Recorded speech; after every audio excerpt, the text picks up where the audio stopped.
There's a city in the American heartland whose name is spoken with a certain kind of reverence, a mix of awe and fear, a city of steel and wind, of broad shoulders and a crooked smile. But for a brief, violent, and unforgettable decade, it was something else entirely. Chicago in the 1920s. On January 17th, 1920, the 18th Amendment went into effect, and the United States went dry. But in Chicago, the law didn't stop the flow of liquor. It just drove it underground, creating a river of illicit booze that carved out a new dark geography. It was an era of unprecedented lawlessness and dazzling excess, where the syncopated rhythms of jazz from basement speakeasies were punctuated by the staccato bark of the Thompson submachine gun. Fortunes were made overnight, empires of crime were built on beer and blood, and men became legends. These weren't just criminals. They were titans, shadowy kings who ruled a city within a city. Their names are etched into the very pavement, their stories whispered in the wind that whips off Lake Michigan. They are the legends that still rule Prohibition-era Chicago, and tonight we're bringing them back to life. Our story, like the story of the era itself, must begin with one name, a name that became synonymous with the American gangster: Al Capone. Alphonse Capone arrived in Chicago in 1920 as a 21-year-old hoodlum, a bouncer and enforcer for his mentor. Within 5 years, he was the undisputed king of the city's underworld. But Capone was more than a thug. He was a celebrity. He dressed in flashy silk suits, tipped $100 bills, and cultivated a public image as a benevolent businessman, a provider of the alcohol, gambling, and nightlife the public craved. He famously opened soup kitchens during the Depression, declaring, "My rackets are run on strictly American lines, and they're going to stay that way." This was his genius, to present himself as a misunderstood public servant. But beneath the charm and pinstripes was a man of breathtaking brutality. His empire, which at its peak raked in an estimated $100 million a year, was built on intimidation, bribery, and murder. He controlled politicians, police, and judges. Today, Al Capone is more myth than man. He's the prototype for every cinematic mob boss, a symbol of the dark side of the American dream. His face is a Chicago icon, his name a permanent fixture in the city's identity, a testament to the man who once held a metropolis in the palm of his hand.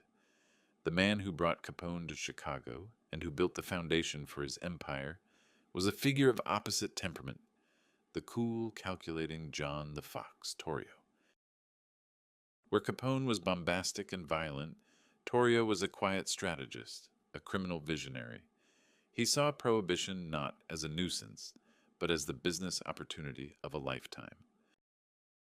Arriving from Brooklyn, he united Chicago's disparate street gangs into a cooperative citywide syndicate, a criminal enterprise run like a modern corporation with territories, supply chains, and profit margins. He was the architect of what would become the Chicago Outfit. He established the headquarters in the southern suburb of Cicero, turning the town into his personal fiefdom, safe from the prying eyes of Chicago police. Torrio preached diplomacy over bloodshed, preferring to make deals with his rivals rather than war. But the violence he tried to manage eventually came for him. In January 1925, rivals from the North Side Gang, led by Jaime Weiss and Bugs Moran, ambushed Torrio outside his apartment. He was riddled with bullets from a shotgun and revolver, but miraculously survived. The attack changed him. Lying in his hospital bed, he saw the future, and it was a river of blood he no longer wanted to navigate. He summoned Capone and in a legendary handover said, "It's all yours, Al. I'm quitting." Torrio retired to Italy, a wealthy man who died of a heart attack in a barber's chair years later.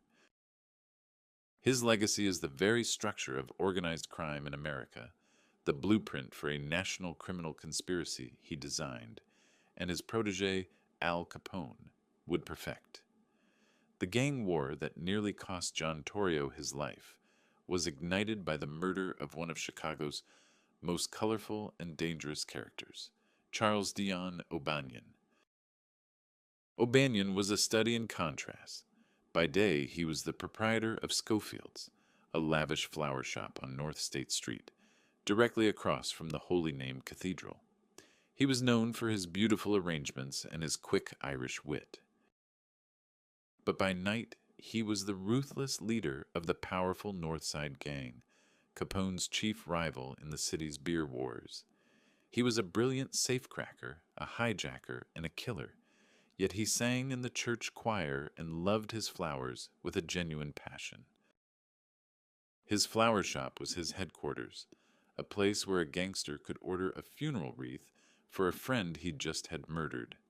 The fragile truce between O'Banion and the Capone-Torrio syndicate shattered over a brewery deal gone wrong. O'Banion tricked Torrio into a police raid, costing him a potential jail sentence and a great deal of public humiliation. The insult could not stand. On November 10th, 1924, 3 men walked into Schofield's. One of them, Frankie Yale, shook O'Banion's hand. As O'Banion was pinned, the other 2 men drew their pistols and fired 6 shots, killing him instantly among his beloved chrysanthemums. His funeral was one of the most extravagant in Chicago history, a final defiant show of North Side power. Today, the legend of the flowering gangster endures as a symbol of the era's bizarre dualities, and his murder in that quiet flower shop marked the official beginning of the 5-year gang war that would soak the city's streets in blood. With O'Banion gone, leadership of the Northside Gang fell to a man even Capone seemed to fear, Earl Jaime Weiss. Weiss, a Polish-American whose real name was Henryk Wojciechowski, was cold, intelligent, and utterly merciless. He despised Capone, blaming him personally for O'Banion's death, and he dedicated himself to revenge. He was an innovator of gangland violence, credited with popularizing the one-way ride and being one of the first to recognize the terrifying potential of the Thompson submachine gun. In September 1926, Weiss orchestrated one of the most audacious attacks in mob history. He led a 10-car motorcade past Capone's headquarters at the Hawthorne Inn in Cicero, raining over 1,000 rounds of machine gun fire into the building. Capone, who was having lunch, was forced to dive to the floor for cover. He was shaken, but unharmed. The attack, however, solidified Weiss's reputation as the one man who could challenge Capone's supremacy. Capone allegedly offered a truce, but Weiss spat back, "I wouldn't give you the satisfaction." The war was personal. It ended just 1 month later. On October 11th, 1926, as Weiss and his associates walked towards their headquarters, O'Banion's old flower shop, gunmen opened fire from a nearby rooming house. Weiss was cut down on the sidewalk, directly across the street from the Holy Name Cathedral. His death decapitated the North Side Gang, but his legend lived on. For decades, locals pointed to the chipped stones on the cathedral's facade, claiming they were the indelible scars from the bullets that killed the only man Al Capone truly feared. The gang war that Weiss and O'Banion waged against Capone reached its horrifying, bloody crescendo on a frigid winter morning. The date was February 14th, 1929. The event would become known as the St. Valentine's Day Massacre. The target was George Bugs Moran, who had taken over the Northside Gang after Weiss's death. Capone's men, likely led by his top enforcer Jack McGurn, lured Moran's crew to a garage at 2122 North Clark Street, under the pretense of a stolen whiskey deal. 7 of Moran's men were gathered inside when a Cadillac resembling a police car pulled up. 4 men got out. 2 were dressed in police uniforms. They ordered the gangsters to line up against the wall. Believing it was a routine raid, Moran's men complied. Then the assassins opened fire with two Thompson submachine guns and a shotgun, spraying the helpless men with a storm of lead. It was a clinical, brutal execution. The real target, Bugs Moran, was late for the meeting and saw the police car outside. Thinking it was a bust, he ducked into a coffee shop and unknowingly saved his own life. The crime scene was a national sensation. The images of the 7 bodies lying in a bloody heap shocked the public in a way that years of gang violence had not. It was no longer a squabble between thugs. It was a massacre. Capone, who had an airtight alibi, vacationing at his home in Florida, was the clear beneficiary. The massacre effectively destroyed the North Side gang and cemented Capone's control over Chicago. Today, the garage is long gone, but the legend of that morning remains the single most infamous event of the Prohibition era, the bloody turning point that transformed Capone from a local folk hero into public enemy number one. In the face of such brazen lawlessness, the federal government needed a hero, a symbol of incorruptible justice. They found one, or rather they made one, in a young Prohibition agent named Elliot Ness. In 1930, Ness was put in charge of a small, hand-picked team of agents tasked with a singular mission to cripple Al Capone's bootlegging operations and bring him down. The legend, immortalized in the book, television show, and film The Untouchables, paints Ness and his men as crusading G-men who engaged in dramatic shootouts and fearless raids, impervious to the bribes that had corrupted the Chicago police force. They earned their famous nickname after a reporter learned that Capone's men had tried to bribe them with $2,000 a week, and they had refused. Ness's team did have some notable successes, leading high-profile raids on Capone's breweries and distilleries, costing the outfit millions. Their actions were a constant thorn in Capone's side and, more importantly, a public relations victory for law enforcement. The reality, however, was a bit more mundane. While Ness and his team waged their war on the breweries, another quieter federal investigation was underway, led by IRS agent Frank Wilson. It was this investigation, meticulously following the money, that ultimately convicted Capone, not for murder or bootlegging, but for tax evasion. While Ness didn't land the knockout blow, his legend became more powerful than the man himself. The Untouchables became an enduring American myth, a story of heroic integrity standing firm against a tide of corruption, a symbol that even in the darkest of times, some men cannot be bought. The Symphony of the Roaring Twenties had a sound, and in Chicago it was played by 2 instruments, the saxophone and the Thompson submachine gun. The latter, nicknamed the Chicago typewriter, for the distinctive rat-a-tat-tat sound it made when fired, was more than a weapon.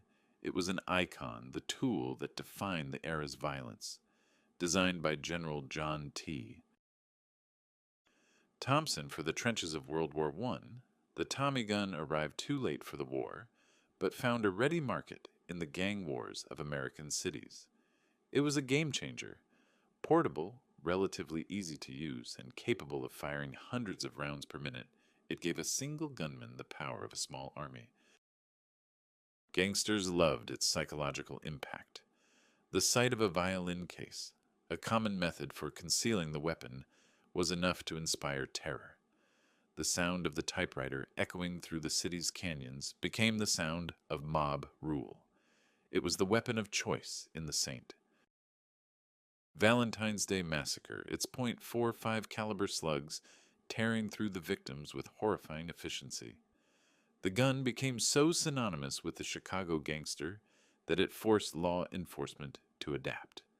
Police departments, outgunned by the mob, began to purchase Thompsons of their own, leading to an arms race on the city's streets.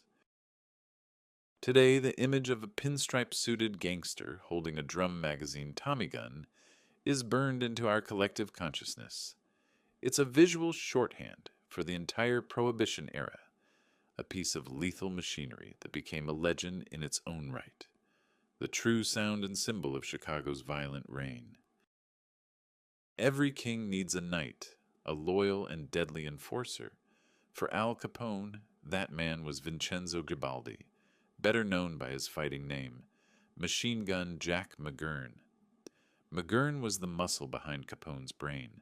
A former boxer with a penchant for violence and a taste for the high life, he was Capone's most trusted hitman and bodyguard. He earned his famous nickname not because he favored the Thompson, but because of his skill in convincing speakeasy owners to buy Capone's beer. He was the chief suspect in the St. Valentine's Day Massacre, believed to be the mastermind who planned and possibly participated in the killing. But when police brought him in, he had the perfect alibi. On the day of the massacre, McGurn was checked into a hotel with his glamorous girlfriend, Louise Rolfe. He claimed they had been there all day, and she corroborated his story. The press dubbed her the Blonde Alibi, and the moniker stuck. McGurn walked free. For a few years, he lived the high life as one of Capone's top lieutenants, a fixture in the city's best nightclubs and speakeasies. But after Capone was sent to prison, McGurn's fortunes faded. He was cast out of the outfit, his usefulness at an end. On February 15, 1936, almost 7 years to the day after the massacre he allegedly orchestrated, McGurn was gunned down by 3 unknown assailants while bowling. Left at the scene was a morbidly comic Valentine card. His murder remains officially unsolved, but the message was clear. His legend is that of the quintessential mob enforcer, stylish, brutal, and ultimately disposable, a man who lived and died by the violent code of the streets. Amidst the chaos and bloodshed, there were sanctuaries, places where the city's elite, its politicians, and its gangsters could mingle, listen to the best music in the world, and drink illegal booze in peace. The most legendary of these was the Green Mill Cocktail Lounge. Located in the uptown neighborhood, the Green Mill was a hotspot long before Prohibition, but the 1920s made it immortal. It was partly owned by Jack McGurn, which made it a favorite haunt for Al Capone himself. The King of Chicago had his own preferred booth, strategically positioned with clear views of both the front and back entrances, ensuring no one could get the drop on him. The club hosted the biggest names in jazz, from Sophie Tucker to the great Louis Armstrong. But the Green Mill's true legend lies in its secrets. It was rumored to be connected to a labyrinth of underground tunnels, allowing mobsters to move goods or make a quick escape during a police raid. A trap door behind the bar allegedly led directly to these passages. After Prohibition ended and the mobsters faded away, the Green Mill fell on hard times, becoming a shadow of its former self. But it was resurrected in the 1980s and restored to its Jazz Age glory. Today you can walk into the Green Mill and step back in time. The opulent speakeasy decor is largely intact. You can even sit in Al Capone's favorite booth, listen to live jazz, and feel the ghosts of the past all around you. It's a living, breathing legend, a place where the music and the mystique of Prohibition never truly died. If the Green Mill was Capone's playground, the Lexington Hotel on Michigan Avenue was his fortress. In 1928, at the height of his power, Capone moved his headquarters into this elegant, respectable hotel, occupying a 2-floor suite on the 4th and 5th floors. It became known as Capone's Castle. From here, he ran his sprawling empire with an iron fist. The hotel offered the perfect combination of luxury and security. His suite was said to be lined with armor plating and outfitted with secret panels, hidden staircases, and escape routes. His windows overlooked the street, giving his bodyguards a perfect vantage point to spot any potential threats. The Lexington was the nerve center of the outfit, where Capone held court, met with politicians, and planned his criminal enterprises, all while maintaining the veneer of a legitimate resident. He was finally forced to leave his castle in 1931 when he was sent to prison. The hotel itself fell into disrepair over the decades, its glamorous past fading into grime. But the legend of Capone's hidden vaults and secret passages endured. This legend reached a fever pitch in 1986 with a notorious live television special called The Mystery of Al Capone's Vaults, hosted by Geraldo Rivera. After 2 hours of hype, a construction crew finally blew open a sealed vault found in the hotel's basement. The world watched as the dust settled, revealing nothing but a few empty bottles and some dirt. Despite the anticlimax, the event cemented the Lexington's place in folklore. The hotel was demolished in 1995, but its story remains a powerful symbol of Capone's reign, an empire of secrets and power hidden behind a respectable facade. The language of the Chicago underworld was as sharp and brutal as its weapons. No phrase captured the chilling finality of mob justice better than the one-way ride. This wasn't just a murder, it was a ritual. The victim would be lured into a car by men they trusted, perhaps under the pretense of a business meeting or a friendly drive. They would chat, maybe share a laugh, feeling completely at ease. Then at a pre-selected, isolated spot, a lonely country road or a dark industrial area, the conversation would stop and the guns would come out. The victim would be shot, often in the back of the head, and their body dumped unceremoniously by the roadside. The practice was perfected by North Side gang leader Jaime Weiss, but it was adopted by all sides in the gang wars. The psychological terror of the one-way ride was its key feature. It turned the familiar comfort of a car into a death trap and a friend's smile into a mask of betrayal. It was the ultimate expression of the mob's power, the ability to make someone vanish without a struggle, to erase them from the world on a quiet drive. One of the most famous victims was Capone's own mentor from his Brooklyn days, Frankie Yale, who was gunned down in his car in a meticulously planned ambush that had all the hallmarks of a Capone hit. Today, the term one-way ride, or taken for a ride, has entered the American lexicon. It's a phrase most people use without knowing its grim origins, a permanent linguistic echo of a time when getting into the wrong car in Chicago meant you were never getting out. The violence of the era wasn't just confined to gangsters fighting over turf. It bled directly into the city's politics, reaching its most explosive point during the Illinois primary election of April 10th, 1928, an event that became known as the Pineapple Primary. Pineapple was mob slang for a hand grenade or a stick bomb. On this day, Chicago's political factions, backed by rival gangs, turned the democratic process into open warfare. The election pitted the corrupt incumbent mayor, William Big Bill Thompson, a Capone ally, against reformer John A. Swanson. To ensure victory for their man, gangsters on both sides unleashed a campaign of terror. Polling places were bombed, election officials were kidnapped and beaten, voters were intimidated with blackjacks and revolvers. The homes of political opponents were targeted. The house of one candidate was bombed twice, and the home of future Senator Charles Deneen was riddled with machine gun fire. It was estimated that on Election Day alone, there were at least 60 bombings. The city was a war zone. The Chicago police, many of them on Capone's payroll, did little to stop the chaos. In the end, Capone's side won, but the Pineapple Primary left an ugly scar on the city. It was the most blatant and violent example of the unholy alliance between crime and politics, a day when the ballot box was replaced by the bomb. The legend of the Pineapple Primary serves as a stark reminder that Capone's influence went far beyond bootlegging. He and his rivals held the city's entire political machine hostage, proving that in Prohibition Chicago, Votes were cast not with a pen, but with a pineapple. If you enjoyed the video, please click the like button and don't forget to subscribe to the channel. See you in the next one.